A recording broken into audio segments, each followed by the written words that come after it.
Welcome to the Provo Library Podcast. I'm Erika Hill. I'm the Community Relations Manager. I'm Carla Gordon. I'm the Library Director. And we are here with Breanne Gilroy. Hello. Our Adult and Teen Services Manager. Is that your title? Did I get it right? Yes. It's long. I did it. Okay, today we are actually addressing a couple different patron questions that came in, and we're lumping them together. You will see why. So today's episode is all about how we choose which books to buy and which books to boot. So that's why we have Breanne here. She's does a good portion of book buying. I got excited about the subject. She did. We mentioned it in a meeting and she was like, and we said, I think you should come and talk to us. When someone responds to us with a instead of a that's when we know. It's the right time to be on the podcast. So I'm going to start with this question from the viewer. How do you choose which books to buy? Is there a suggestion box where patrons can suggest titles of things they would love to see? We'll start there. Yes, for sure. And our suggestion box is digital. It's on our website. So provolibrary.org, under collections, we have a link to requesting books, and you can always request books there. We actually love patron suggestions. We consider them very strongly.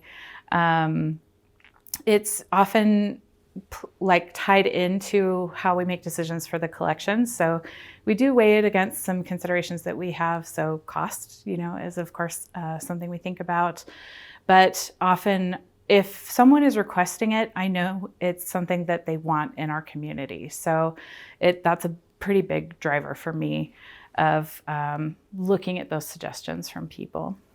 Yeah, I think sometimes we get a lot and then there'll be a while when we don't get as many. I think we've been getting a lot lately, which is great because, again, sometimes it's hard to guess what to buy and you're like pretty sure. Do you know what's really hard right now for me? Because I buy the hot nonfiction. So new things coming out that are nonfiction.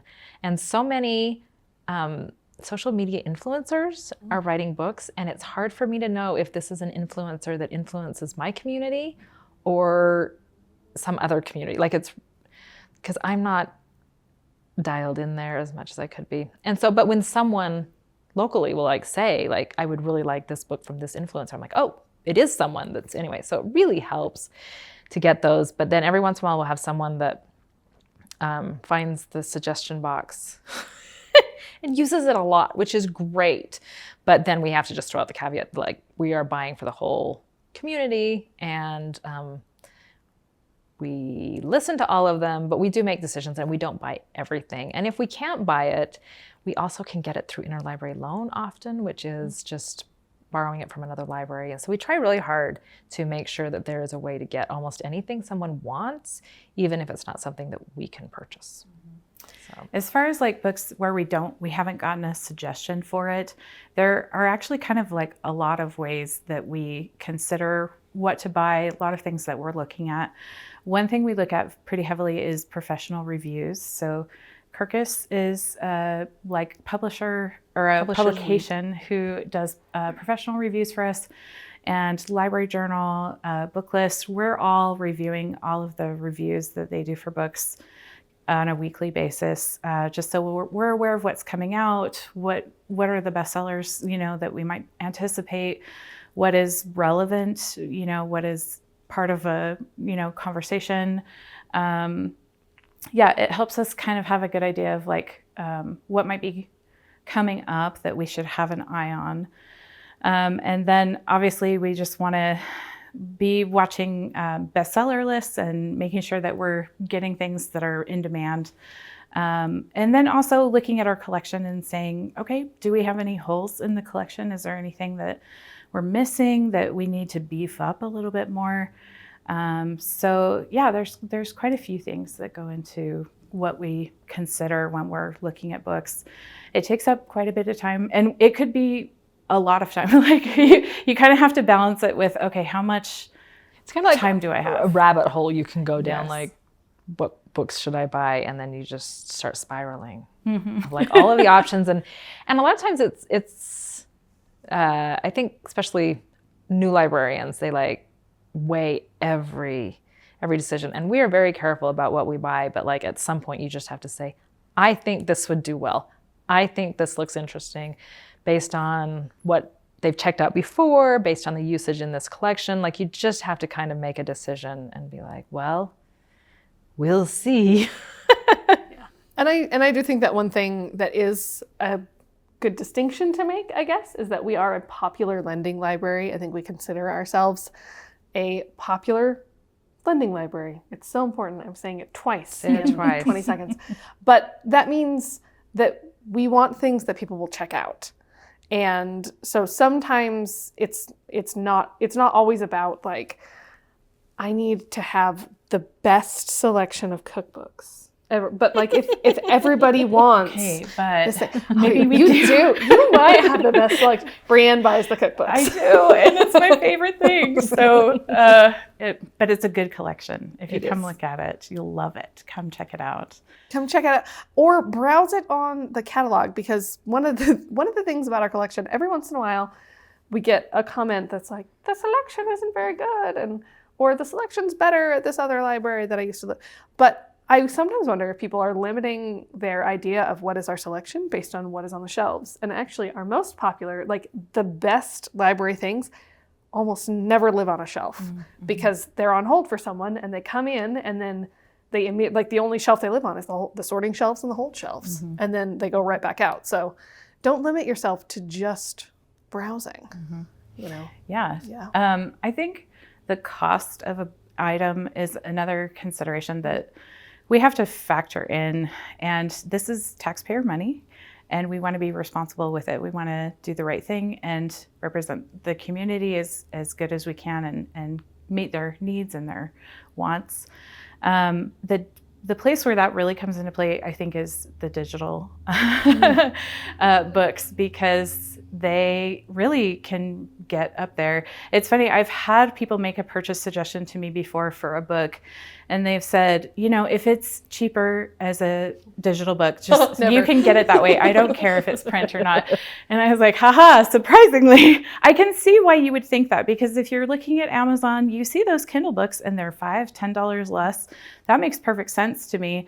The reality is that for libraries looking to fill out their digital collections, those prices are set quite high for any digital item. 2 to 3 times more for a digital item over a print. Yes, and so our digital purchasing is a little bit different from print, in that it's really driven by patron demand more than anything else. I would love to be able to look and read reviews and, just buy all my dreams digitally, like all the things that I think are cool. It's not about your dreams, No, Breanne. It's not at all. It has to be 100% what do our patrons want, and 100% purchasing for that. So it's a little bit different depending on which format you're in. So. It is. And when you're looking at it, you're thinking, like, a lot of times, again, I buy the hot stuff, so the brand new stuff. So I'm not like replacing things. But the 2 things I look at, one thing is the print run, which is kind of an interesting thing, like fiction versus nonfiction. But if they're printing 500,000 copies of something, that there's going to be a big publicity push on that too. So we make sure we get those ordered early and we get them ordered so that, because it's going to be popular, because publishing houses are really good at what they do. And if they're going to publish a bunch, so I'm watching that. And then the other thing is like how a previous book by that author has done is another thing that I check as often as I can to like look and see how has this author done in the past. And we're really careful, but we also get excited when we know that we're buying something that people are going to check out. So a request says at least one person. At least this book will check out at least one time. At least one time. We want it more, but usually it really does. Like, it's like was it in school? Like if one person asks a question, like 10 other people are thinking it. Yeah. And so a lot of times we look at our request like that too. If one person is requesting it, there's probably several other people out there. Though sometimes if it's something really obscure, which also happens sometimes, we won't buy that. Those get it harder for us to justify. Speaking of suggesting books, what about when people bring in donations? Oh, so that's if someone brings us question. a donation, Sometimes they're really hoping that we'll put it into the collection. So guidelines for that. Are you asking I'm throwing me? it to you first because I'm going to just jump on at the end. So. Well, the thing about, and our next question is about what we throw away. So this part of the question is, I'm giving you a preview of what's coming. Don't spoil it, I know. But one of the phrases we use all the time is, just a book has to earn its space on the shelf. And so whether we're buying the book or whether we get it for free, it still has to be something we think will check out enough to justify giving it that space on the shelf, because we're not growing. We don't have more shelving than we used to. Like, it's just the same. So if I buy a book, I have to throw away a book. If I add a book, again, I have to throw something else out. So is this something that is going to earn its keep? And so the donations, like, it seems like, oh, well, if I get a donation, let's just throw it on the shelf. But there's that, but there's also the time and money that goes into processing it. So, I mean, it's just a little plastic cover, but it takes time to put it on there. That costs, all the stickers, the stamping, the cataloging, like all of it takes. So then you're still paying to put that in the collection. And you're kind of just looking at the same thing. You're checking reviews, you're checking how that type of thing checks out here, all of the things. Like, just because it's free, the same qualifications need to be there for it to be added to the collection. I actually remember a question that came in. So every time I'm on the reference desk, I will often read through old chat logs. We have a chat. You can ask a librarian anything. And because I'm not a reference librarian, but sometimes I pretend I am, sometimes I try and see the kinds of questions that people ask and the way the librarians answer them so I can give the right answer. Anyway.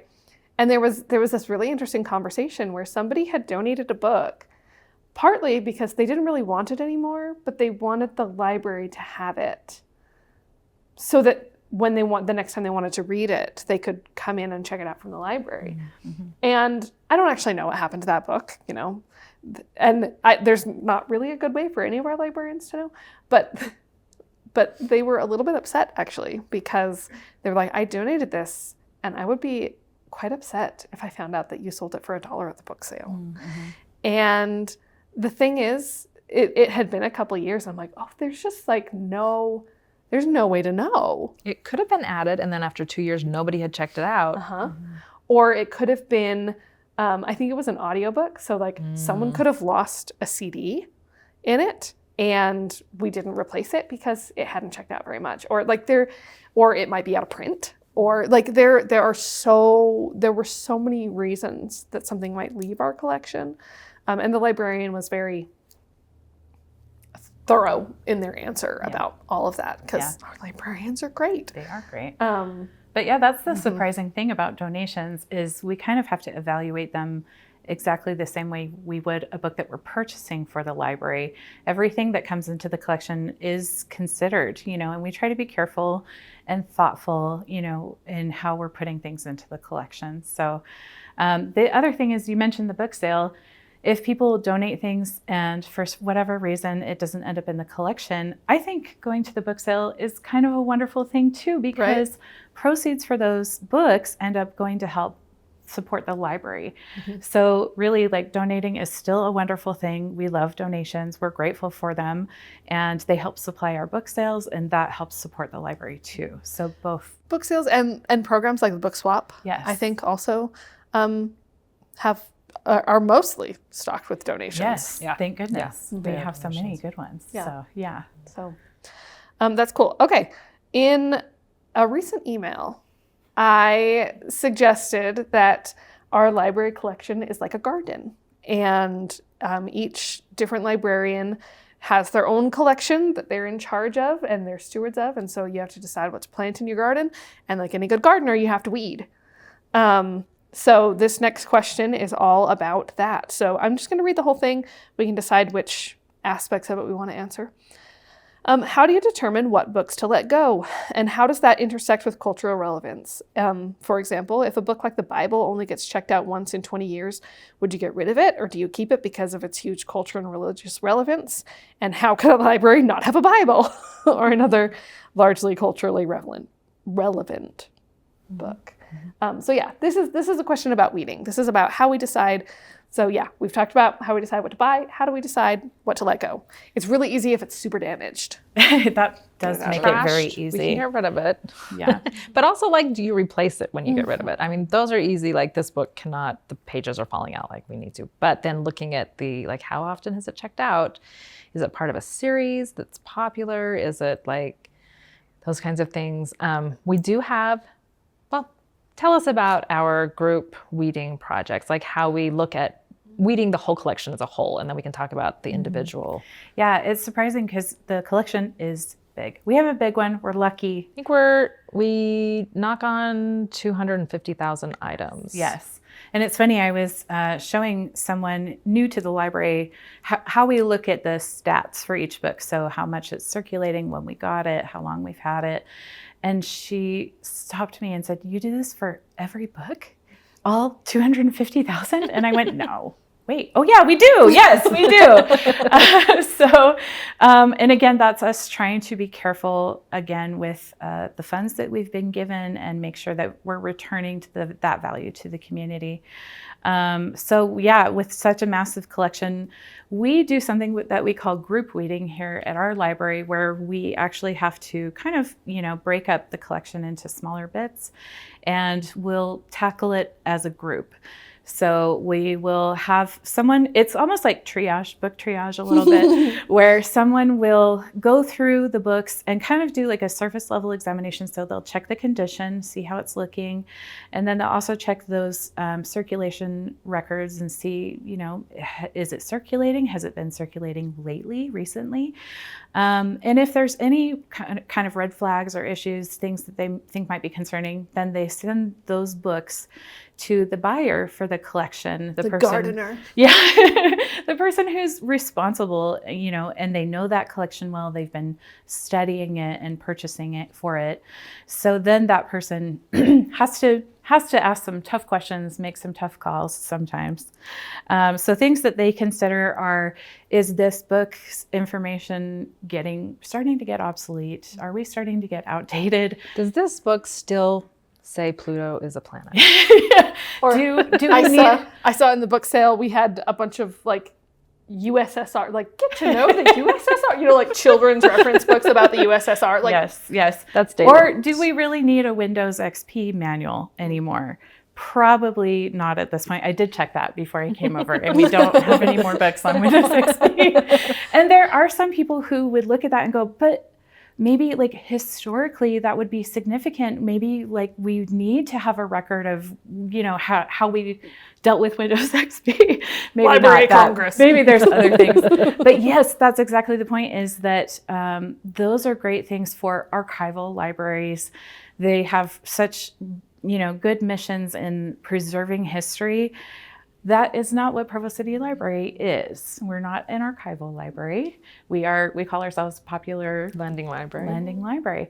So we want to make sure that we're having books on the shelf that are needed, wanted, going to be looked at, going to be used. And again, they have to earn their place on the shelf because we have limited shelf space here. So we do. And so they take the whole collection and break it up. And I think we look at every book every 3 to 4 years. So I feel like that's impressive. I mean, it's like constant work. Those projects are always going on. If you go to look for a book and the shelves are all empty and there's a little sign that says, "Ask at the desk." These books are being reviewed. They're looking at them. That does happen because we're just always working on it.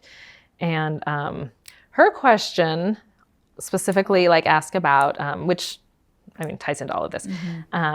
Like, nobody checks out the Bible. Do you just throw it away? People do. People do, for sure. People do yes. actually check out the Bible. But there are books that we have that are considered classics or, again, of cultural relevance that don't check out. And that is a judgment call that is made. And there's a few things, I don't think any collection is it just, well, this hasn't checked out in 2 or 3 years, it's gone. There's there are those considerations. Yes. If the first volume in the series is hardly ever checked out, but there's still new volumes coming out that are super popular, we will keep those early so that we try to have the whole series. But if series is dead and nobody's checking it out. And by dead, I mean there's not new volumes coming out. Then dead. I'm going to start referring to series not as complete, but as dead. Dead. They're not growing anymore. Anyways, then we get rid. Like there's just all of these considerations. And another thing that I would consider with some of those, especially classic texts, like something like the Bible, is it available online, full text? So if it's out of copyright, a lot of those things, like it is accessible. And that is really, to me, the most important thing is this is something that's important for someone to have access to in today's world because it is part of our history. If I don't have it, can it be accessed fairly easily somewhere else? So I would look for that sometimes too. Well, and we recently went through that with our magazine collection. Oh, yeah. We faced some budget cuts in the past year, and the print collection of magazines, we just don't have quite as many people coming in to pick those up, take them off the shelf, take them home that we did in the past. And we didn't get rid of the whole magazine collection, but one thing that helped me to make decisions about what was going to stay and what we could let go of is, do we have it on Libby? Are these magazines accessible digitally? And for those, it was really nice to know if we couldn't afford to keep a subscription here in the library, that people could still access them through Libby, which I'm, so grateful for. But yeah. Yeah, really, whenever we're reading a book, there's just a lot of thought that goes into it. But I have thrown away some of my favorite books before. There was one. There was one called Devil in a Kilt, which was not a good book for many different reasons. I didn't even ever read it, but it had the best cover. It was like this romance with this guy in a kilt. Anyways, it was just so good. Nobody ever checked it out, and so I threw it away, and I knew that I would just be sad not seeing it on the shelf anymore because it was so funny to me. And so then sometimes where those books go is they go to the book sale, and then we pick them up, and then we use them as white elephant gifts in perpetuity. They sometimes are some of the best. We have some of the best. There are some really terrible good books. It's getting Scot in here. It's getting Scot in here. The Scottish. Anyways, total sideline, but we really do look at it, and if there's space and it's being used, we like to keep things. If it's not being used, if it's trashed, if there just isn't interest, or if it can be replaced with something more accurate. Like we think about all of those things, and we just can't have all of them. Yeah, you have to be a realist when you're looking at your collection. Mm-hmm. And think of it as pruning. We're getting rid of this so that it can grow into something beautiful. I mean, weeding. Like you're not putting your resources into things. You're not spending your land on things that you don't want. Right. And interestingly, studies have shown that if someone walks up to a bookshelf and the books are new and in good condition and they look appealing and bright, that shelf of books is actually going to circulate more than a shelf of books where they're damaged and worn and you can tell it was from 40, 50 years ago. So we're actually helping our circulation in general, to do better and thrive. Again, by weeding it really does help it grow. Well, and it's also that I went to a marketing conference. Carla has heard me tell this story so many times. I can't wait to hear it again. But I went to a marketing conference, a library marketing conference several years ago, and one of the keynote speakers talked about kind of a big branding overhaul that they had done in their libraries.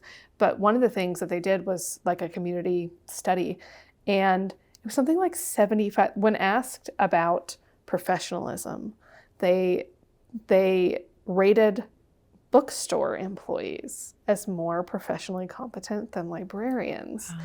And the thing that she talked about, and a room full of librarians gasped. But she said it is 100% about visual communication. Because when you go into a bookstore, everything's fresh and new and you can make a display out of 15 copies of one book. I mean, and always have it there. I'm always jealous about that. I know. Mm-hmm. But that idea of visual capital is absolutely part of it. And so, yeah, you're absolutely right. Like, it's not just the perception of like, oh, these books are books that I want to read, but it goes beyond that to like, my library is relevant in my life. anytime someone describes a library as a place for dusty old books, it's like, well, clearly your librarians have not been reading properly. Well, what's funny about that is sometimes communities will discover that their library has thrown away books, and it becomes a really big controversy, and they're campaigning. And it's funny. It's funny and a little sad, because you think they were doing their job. That's part of what libraries do. That is one of the things because we do these book sales, and people always ask, like, when the book doesn't sell, what do you do? And we're like, oh, well, we just put it out again. And eventually they usually sell. But we hadn't we did our book sale stuff in a long time. And so last year we went through and pulled out like some of the books that we know had been through like multiple years of book sales, and nobody had wanted that. And so we had like these boxes of the least desired books, and we wanted to give them one last shot at being, because we really want them to be loved again by someone. We want them to find a home. And I was just having a hard time. Like, at some point, we're just going to have, like, at some point, this is just like a Windows XP book that nobody is ever going to really need. And so I don't know if anyone remembers, but we did an outdoor super sale in the patio to get rid of these books. And we were like, it was like a bag for $5. We just wanted them to find a home. And people came and they were excited. And then the windows opened. And it rained. Declared judgment on these books. No one wants them. Throw them away. We were trying to cover all of them and move the boxes under tables to save them. And there was just this moment where I was like, I think this is a sign that I need to let these books go, that they have gone on to a better place. And yeah. They had their moment. But by the end of that flood, they were pulp. I love the picture of the five of us just sopping and dripping wet. It was really a sign. We had all these canopies, and we were trying to put them down. And I was going to say, the thing that we actually had to save was the canopies. The books can... And the crazy thing, I know that we've gotten a little off track, but we're nearly done here. But the craziest thing was that even in the pouring rain, people were still going through these wet boxes. And they were like, we're not done. And you are, though. I know, we'd had to put the cash register away because, like, power. Electronics. So we'd put all that away, and we were just like, if you want these books, just take them. Just take them. Just take them. Take whatever you want. I think that shows how people value books, and they just see them as, but the books, I have to save the books. And I think when you start working in a library, you start seeing a book more as like a vessel. And it's that content inside of the book that is so valuable and that we love. And the vessel sometimes gets damaged or dirty or is having trouble, and you need to send it on its way. And, and the content will live to fight another day, unless it's on Windows XP. I did giggle inside because I didn't want to ruin the audio. But I was just really, when you were talking about Windows XP, I imagined that someday there's going to be an archive of Windows XP for dummies. Just an archive of all the dummies. See, this is what you were saying, but then you said that's what Library of Congress is. And I'm like, does Library of Congress have a for dummies room? Of all of the editions of all of the for dummies. So many of those. We are so far off of our topics. Anyways, are we? Books, we hate throwing them away, but we also love having a beautiful collection. There is just something about you finish reading your collection, you're looking at it, and it's just so pretty, and it's being used, and you know that the books there are loved. And also, if they aren't, come to the book sale and buy all of them. Save them all. And you can start your find own space for it. You can start your own library. Yep. Yeah. Okay. So I feel like that's good. These answers to these questions. That's how we choose what to buy. Yes. That's how we choose what to throw away. Let's talk about books that we would buy again or not throw away from the collection. Maybe. That seemed weirdly specific. What have you read lately? I have read a book called All the Colors of the Dark by Whitaker. And more often than not, I honestly just pick up a book because someone said it was good or I heard about it on a podcast. I have no idea what's in this book. And so I started listening to it. And it is about some kind of misfit kids. There's a girl and a boy, and they're friends in this kind of small town.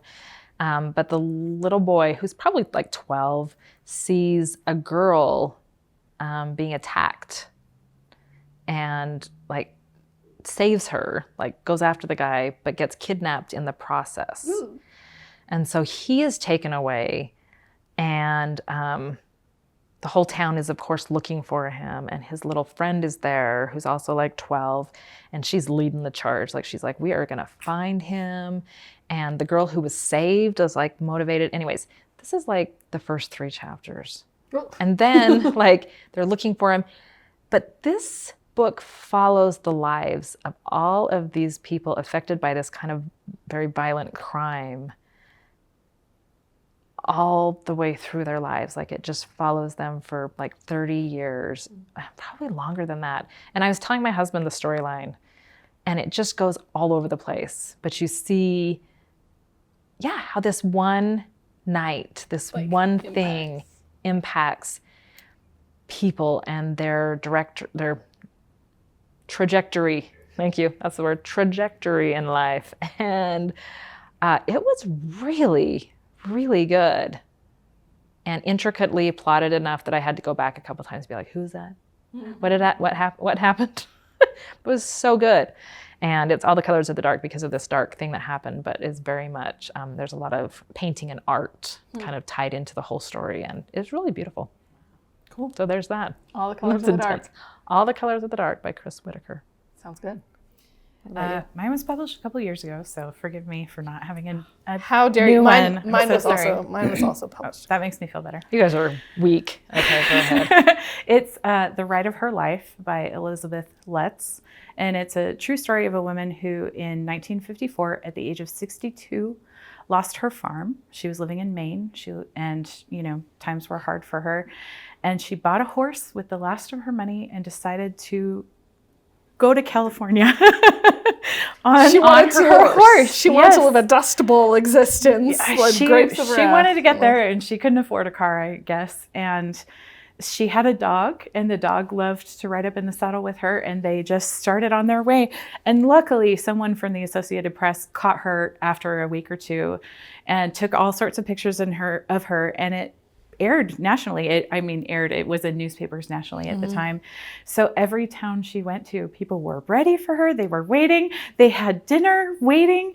They wanted her to be in their parade and with her dog. And she made her way across America in this way. And I actually have a sister who's about to embark on a similar, she's not going to be on a horse. Too bad. She will be in a car, but she's about to go on this amazing cross-country trip. She'll be working remotely and, seeing amazing things in between.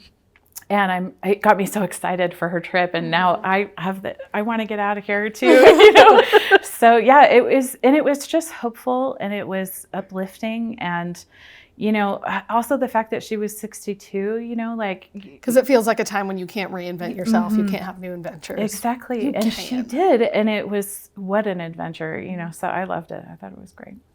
How did you find that book? We just got it as a book club set. If you're interested in that, if you think it might be good for your book club, that could be a good option too. That sounds like something we should do in senior book club.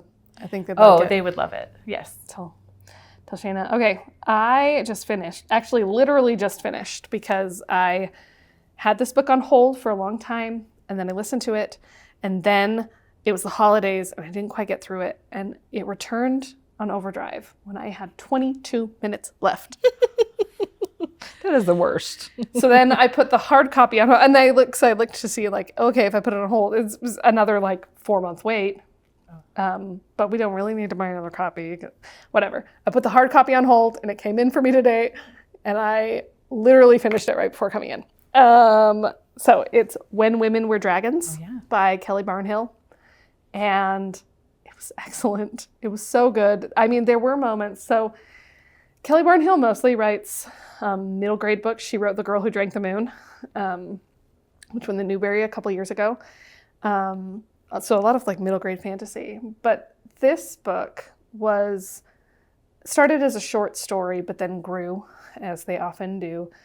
And it's interesting. So When Women Were Dragons is sort of historical fantasy about a time when across America, one day, a bunch of women turned into dragons, like 600,000 wives, mothers, workers. It was a simultaneous dragoning, and they all dragoned and then went away, and then the country had to sort of deal with the fallout, and then at some point they come back, but as dragons. And it's really interesting because she said it started as an exploration of feminine rage, and you definitely get that in the book. Like that part of the dragoning was women wanting to push against these boundaries that were being set upon them, these traditional gender roles or abusive relationships, inequitable work conditions, all of that. And it's just this like righteous, like, yeah. But then it becomes more than that. And so it's definitely a feminist book for sure. But I thought that was a really interesting way of exploring, like, and I don't know, there's something about that title, When Women Were Dragons. I'm like, we're dragons? I am a dragon. But yeah, just looking at all of those ramifications. And her writing is beautiful. If you're into an exploration of feminine rage, but also joy. As a romance, or as a fantasy book. As a historical fantasy that also includes McCarthy hearings. When Women Were Dragons.